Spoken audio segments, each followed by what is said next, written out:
What's up, everybody? This is Greg, and we're breaking sound at the Lion's Den Mastering Studio. Today, we're going to go over Reece bass lines. I love making Reece bass lines. Neuro Reece. I love using them in drum and bass. I like using them in hybrid bass music or heavy dubstep.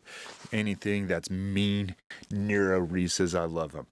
So, what I'm going to show you today is how, if I have a Reece that's like in my head, because I'm always listening to people's music, and if I hear something and I want to kind of create something similar, it's in my head, something nasty and mean. I want to be able to take what's in my head and I want to put it out on Serum. That's the ultimate key to producing and sound design, is when you can take things that are in your head and you can put them onto the canvas. So let's jump into Serum and check out how we make this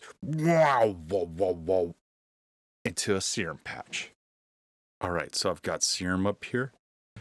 And the first thing I like to do is I like to know what I'm going to put in the oscillators. Now for me, I already know a sine wave, some noise, and a saw with some spread on it will make for a really nice Reece. So first thing I'm going to do is I'm going to load up a sine wave. We're going to load up some noise.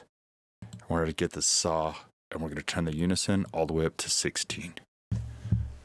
When you have the sine wave and the noise, you drive them into distortion along with the saw wave, you get a really nice, heavy, neuro-y Reece sound.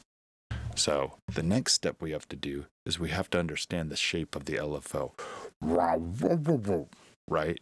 So we have this kind of, this wow, which sounds like there's a pitch bend in it. We'll get to the pitch bend at the end. Wow. Whoa. Whoa. Whoa. Maybe something like that. We'll apply this LFO to all the levels.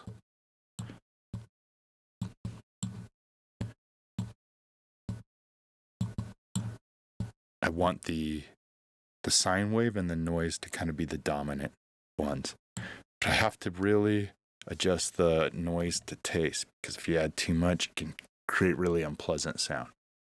Let's listen to this. That sounds like shit. It's okay. Let's turn it on envelope and turn the rate down to 1 and turn the octaves down.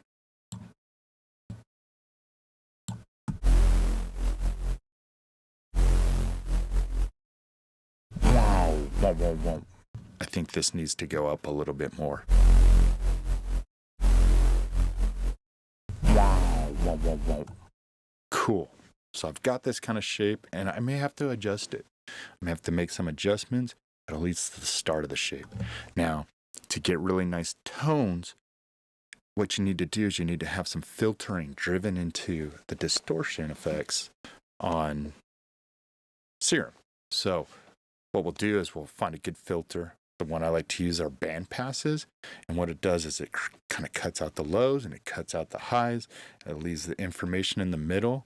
And when you drive that in to distortion, it creates the harmonics back up into the top and the lows.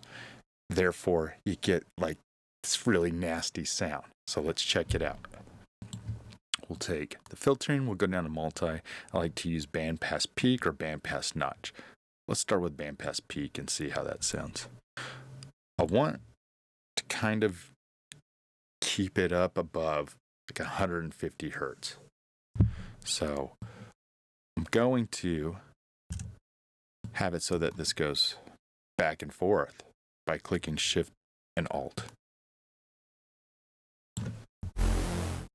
I want to make sure I turn on all the oscillators and the noise oscillator. Now, if I add a little bit of resonance, just the right amount, when it hits the distortion unit, it can create the right type of tones to really make a solid Reece bass. So you want to kind of mess with the resonance as you drive it into the distortion unit, which we'll do next. So we'll mess with this frequency here, and we can kind of get these to bounce off each other. These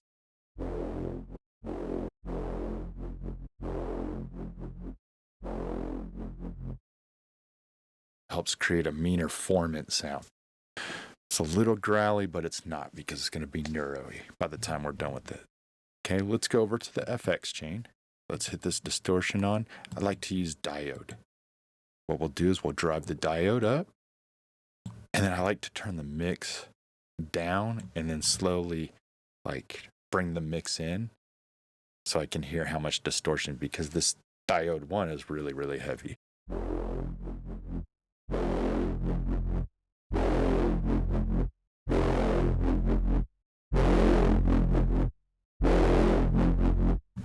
Okay, sounding pretty mean. One thing I like to do after this is I like to go to the global tab and then go to Oscillator 2. I'll pull down the width. That's where we added the unison. I like to have the Reece be a little bit more forward and mono sounding, so that way I can add stereo processing and post-processing.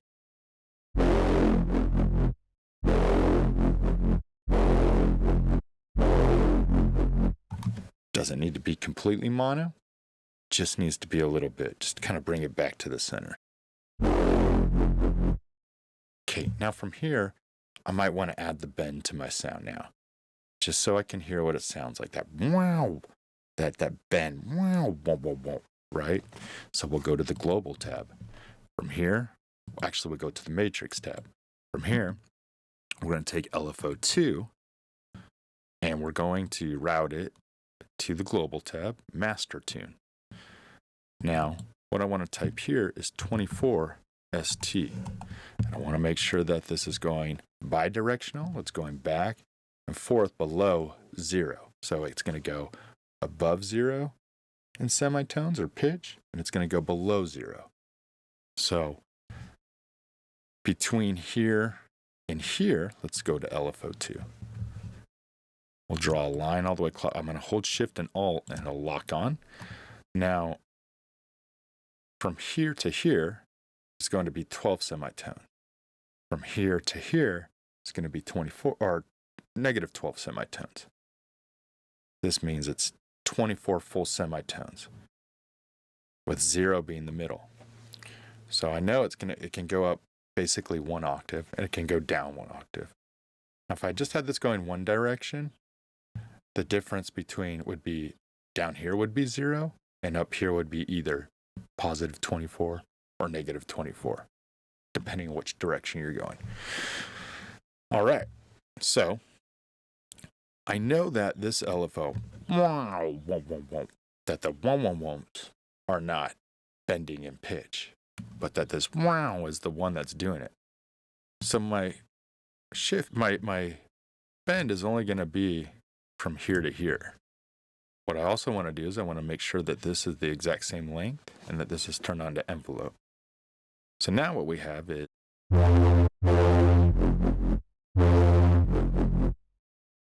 yeah, I gotta shape that bend. So let's delete some of these dots. And maybe we'll take this and bring it.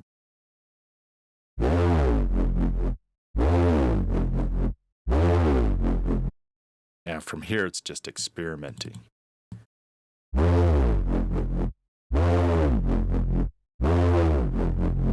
Okay, so I've got the bend in there, but it doesn't sound quite mean enough. It's because it's not precise enough. When you have like a gnarly neuro Reece bass, you can't go from plus 12 to 0 or just go straight up an octave. It doesn't sound mean enough. I like to actually use an octave below. So if I'm in F, when it bends up, I like to go to the next octave, but stop at E. It kind of creates like an evil sound. It's like a chromatic key. Okay. So one thing I found that was real helpful here is if I drag this macro and I go to Y, and I drag this macro and I go to Y. And if I just turn these back, let's say negative 12. Well, let's do this one at negative 12 too, the identical. So I can kind of, now what I can do is if I hold down key,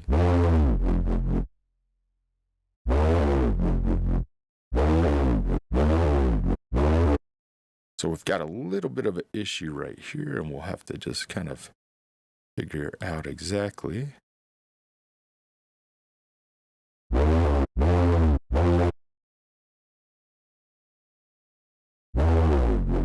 There we go. I had an extra dot in there, so it kind of threw me off.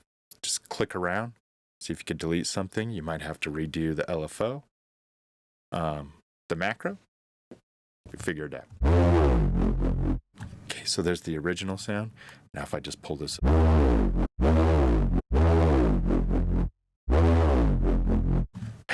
It helps me find that perfect tone, that mean, neuro-y Reece tone.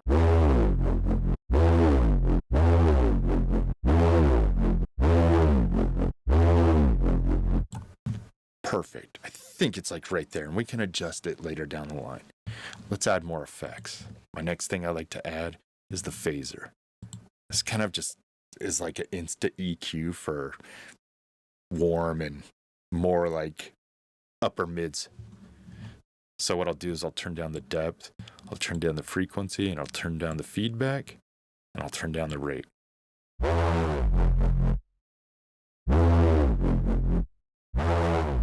You can kind of just hear it. It just kind of makes it smoother, starts to kind of shift the focus from the low mids to the mids and the upper mids.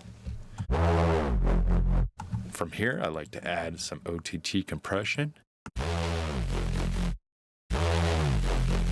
Now here's where I may hear a little too much noise.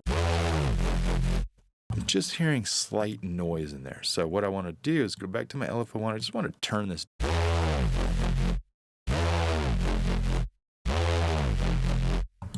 And just so that way, it doesn't sound too noisy. But now we have this really nice Reece. Another thing I like to do, in case I don't want this bend to be in here, is I'll go to the matrix tab. I'll go to the master tune, and we'll do this. We'll call this bend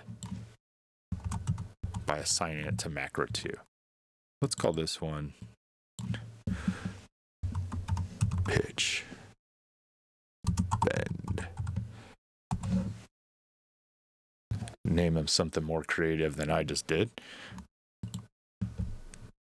So now we no bend.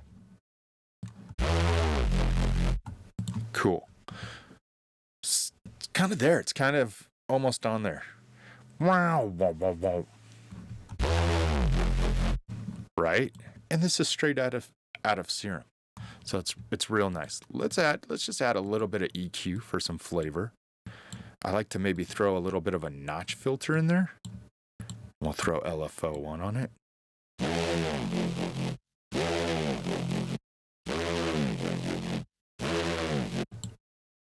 And then maybe we'll try some things here.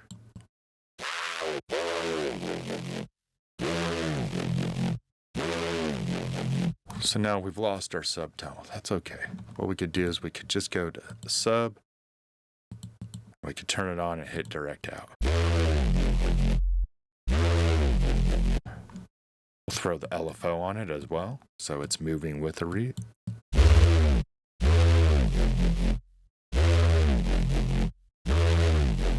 And bam, we have a neuro Reece bass line. So you can mess around with it, you can get things going, but the idea is to get that fundamental kind of just sound there.